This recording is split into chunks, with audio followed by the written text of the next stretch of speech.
Brian Pillman had just got himself unbooked from WCW. He got himself released from WCW, and he just started showing up in ECW. And that was around the time I'd start coming back around ECW shows, because I had trained with Al for a little bit.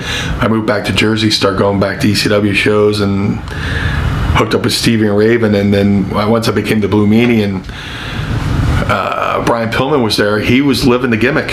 You know, everything you heard about him being in character with the loose cannon gimmick was all real. You'd be in the hotel lobby at the Travel Lodge, the Cylinder of Sin, and Brian Pillman would barge out from the hotel bar, run through the lobby, and go outside and start slamming the doors of the hotel like, "Oh, you motherfuckers, you," and go up, and we're like, "Holy shit," you know. He totally. Everybody goes, "Oh, kayfabe is dead." Kayfabe was not dead to Brian Pillman. He kept up that character all the time. But I had one cool interaction with Brian, and unfortunately it was probably like the last time he was in.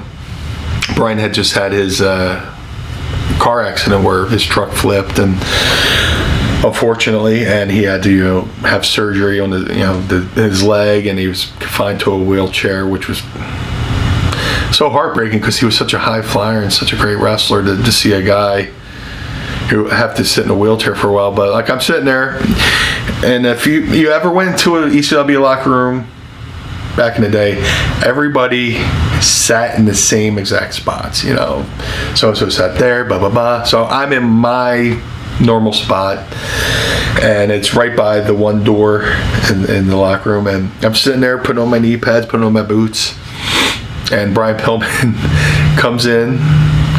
He comes in through the one entrance in his wheelchair. I turn around and goes, "Meanie, I see you've been keeping up with my ab routine." And he gave me a little wink, and I popped. And it's just a cool little moment between a young guy in the business and a guy who I respected and enjoyed watching, wanting to become a wrestler, and just to have a cool little interaction with Pillman like that is one of the many cool stories in this business I've been able to experience.